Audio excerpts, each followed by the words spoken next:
नमस्कार, कार्यक्रम मुद्दा में आपका स्वागत है। मैं हूं आपके साथ रविंद्र सिंह।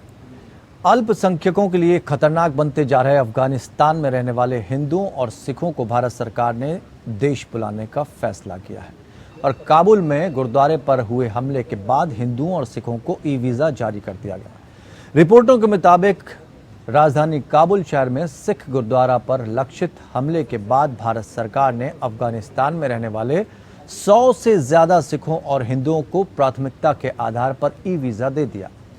आपको बता दें कि इस्लामिक आतंकवादी संगठन यानी कि इस्लामिक स्टेट ने अफगानिस्तान में रहने वाले हिंदुओं और सिखों पर हमले करने की धमकी दी थी और फिर परवन गुरुद्वारे पर शनिवार को हमला भी कर दिया, जिसके बाद भारत सरकार ने हिंदुओं और सिखों को देश में शरण देने का फैसला किया।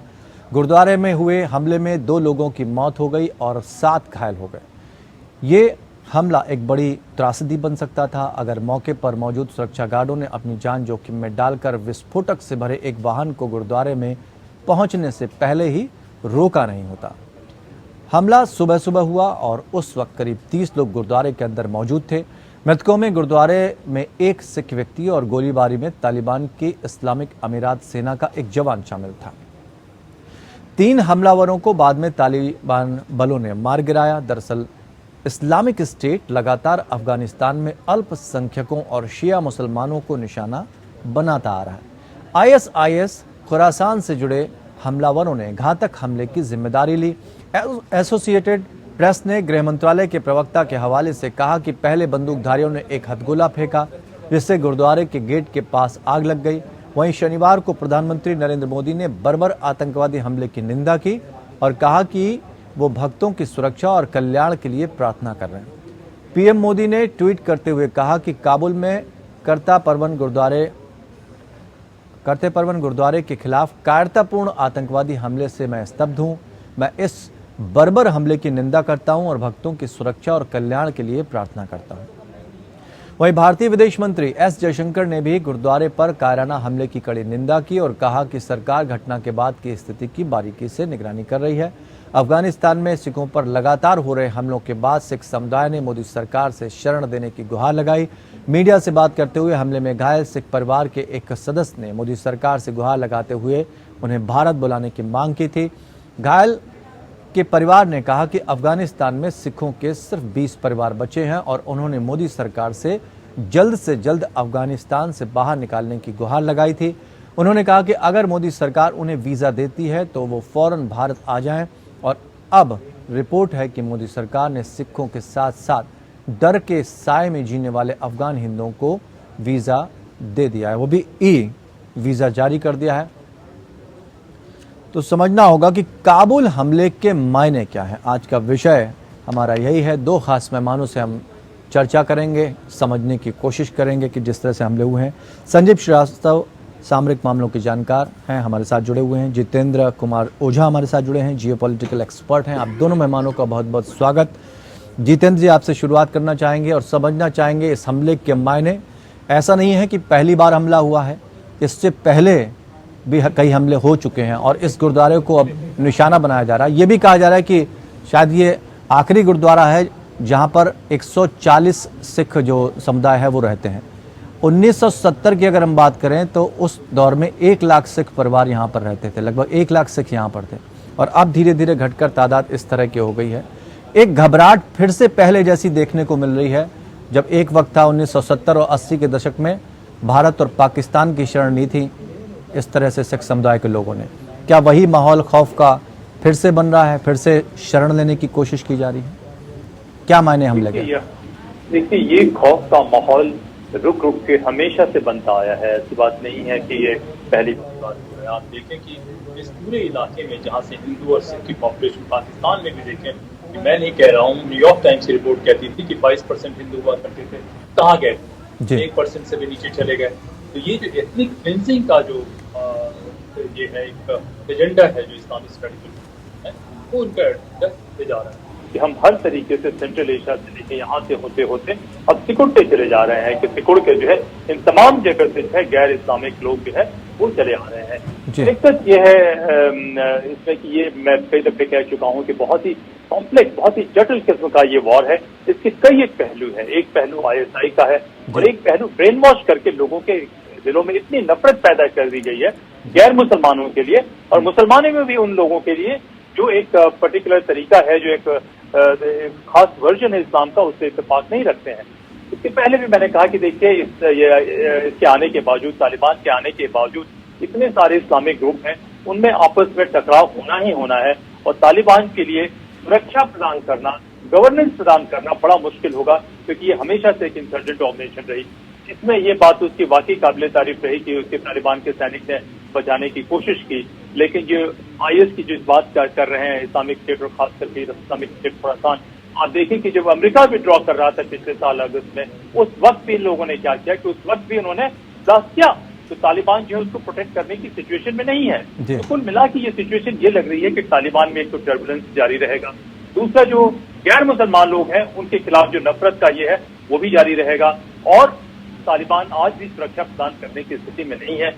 ये एक घटना के रूप में देखने के बजाय हम इसे एक लार्जर ट्रेंड के रूप में देखें कि देखिए सारे लोग अगर चले आते हैं, इन तमाम लोगों से, गैर मुसलमान लोग, हिंदू, सिख या जो भी लोग हैं यहाँ से चले आते हैं, तो इसका नतीजा क्या होगा? इसका नतीजा ये होगा कि एक इंटीग्रेटेड इंटरडिपेंडेंट वर्ल्ड में एक पोलराइजेशन करने की कोशिश की जा रही है और इस्लामिक और वर्सेस नॉन इस्लामिक लोगों की आइडेंटिटी के बीच में क्लैश ले जाने की कोशिश की जा रही है। इस क्लैश का ज्यादा असर यूरोप पे नहीं पड़ सकता है, चाइना पे नहीं पड़ सकता है, लेकिन हमारी सुरक्षा के लिए हमें बहुत चिंतित होने की आवश्यकता है और कुछ नया करने की जरूरत है। रविंद्र जी। जी संजीव जी, आपसे भी समझना चाहेंगे, क्योंकि यही सवाल हम आपसे भी कि इस हमले के मायने क्या निकाले जाएं, आपके पॉइंट ऑफ व्यू से इसे कैसे समझा जाए, और चूंकि भारत और अफगानिस्तान के रिश्ते प्रगाढ़ होते जा रहे हैं, प्रतिनिधिमंडल भी वहां पर गया था, उसके बाद इस तरह का हमला होना किस तरह से देखते हैं? देखिए रविंद्र जी, ये जो इस्लामिक स्टेट खुरासान के द्वारा इस हमले की जिम्मेदारी ली गई है, वो स्पष्ट रूप से इस बात का संकेत है कि इस्लामिक स्टेट खुरासान का जो खतरा अफगानिस्तान में लगातार बढ़ता जा रहा है और तालिबान के विरुद्ध भी इस्लामिक स्टेट खुरासान अपने वर्चस्व की लड़ाई लड़ रहा है। दोनों के बीच में लगातार 2014 के बाद से लगातार एक टकराव होता रहा है और जब तालिबान ने काबुल की सत्ता का टेक ओवर कर लिया है तो उसको चैलेंज करने के लिए लगातार जो है इस्लामिक स्टेट खुरासान तालिबान के विरुद्ध हमले कर रहा है। और ये जो गुरुद्वारे पर जो हमला किया गया है वो उसको मैं इस तरह से देखता हूँ कि ये इस्लामिक स्टेट खुरासान को एक और मौका मिला जिसके के माध्यम से वो काबुल पे हमला करके और एक स्टेटमेंट का बहाना देकर जो भारतीय एक नेता के द्वारा दिया गया उसको का बहाना बना करके उसके पूरे काबुल में अस्थिरता फैलाने के लिए एक नया जो है खाना ढूंढा है और जाहिर है कि इस्लामिक स्टेट खुरासान का जो मंसूबे हैं वो लगातार तालिबान को चैलेंज करने के और उसके लिए वो लगातार तरह तरीके से नए नए बहानों के आधार अपने हमलों को करता है।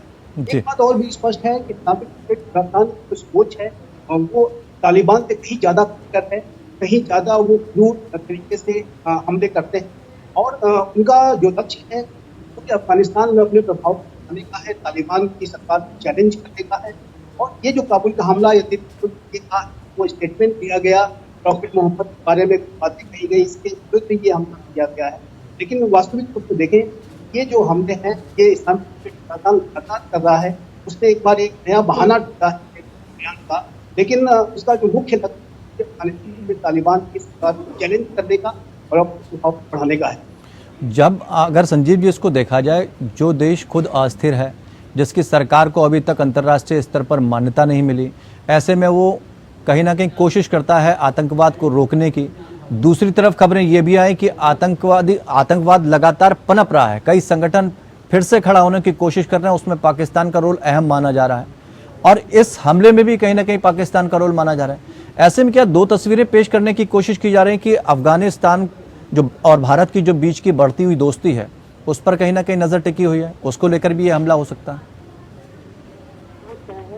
जो तालिबान का जो मूल चरित्र है वो आतंकी चरित्र है और तालिबान अभी इस आतंकी चरित्र से हटा नहीं है। तालिबान में ऐसी भी अभी रिपोर्ट आई थी कि वहाँ पर टेरर कैंप ऑपरेट कर रहे हैं। इसमें करीब 11 टेरर कैंप ऐसे जो ऑपरेट कर रहे हैं अफगानिस्तान के, जिसमें 8 जो कैंप जैश ए मोहम्मद और जाहिर है कि जैश-ए मोहम्मद लगातार टारगेट करता है और ये भारत विरोधी गतिविधियों को अफगानिस्तान की जमीन से भी संचालित किया जा सकता है। इस बात का इनकार नहीं किया जा सकता। यद्यपि कि तालिबान को मान्यता नहीं मिली है, इस करने की कोशिश कर रहा है कि जैसे वो अब आतंकवाद को नहीं करेगा, अफगानिस्तान इस्तेमाल कर नहीं देगा आतंकवादी। ये एक पॉस्चरिंग जरूर करने की कोशिश कर रहा है, लेकिन उसका जो डबल स्टैंडर्ड है, जो दोहरा चेहरा है, वो अभी यूएन की रिपोर्ट के साथ दुनिया के सामने आ गया है। लेकिन रविंद्र जी, ये जो हमला है, ये इस्लामिक स्टेट खुरासान के द्वारा किया गया है और जैसा कि मैंने कहा, इस्लामिक स्टेट खुरासान और तालिबान के बीच में वर्चस्व की लड़ाई अफगानिस्तान में चल रही है और इस वर्चस्व की लड़ाई को जारी रखने के लिए इस्लामिक स्टेट खुरासान अनेक बहानों के माध्यम से, अनेक नंगरहार प्रोविंस जैसे है जो वहाँ का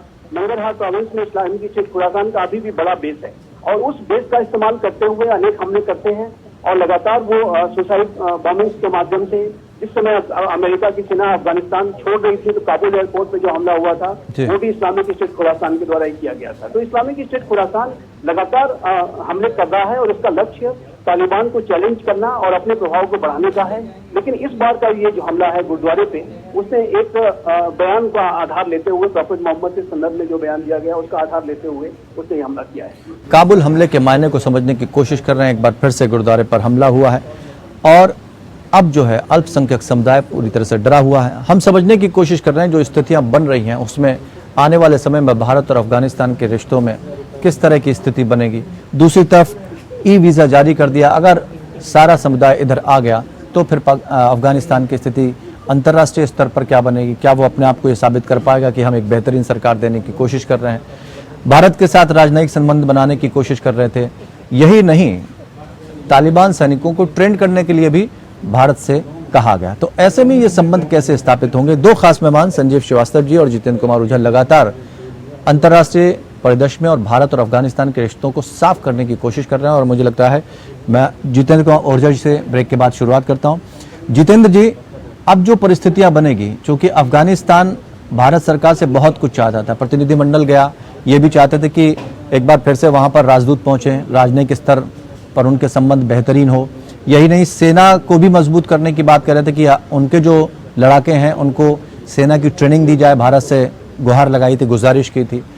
अब क्या लगता है कि अगर ये सारी घटनाएं घटती हैं तो इस तरह के संबंध बन पाएंगे और अगर नहीं बनेंगे तो क्या स्थिति होगी?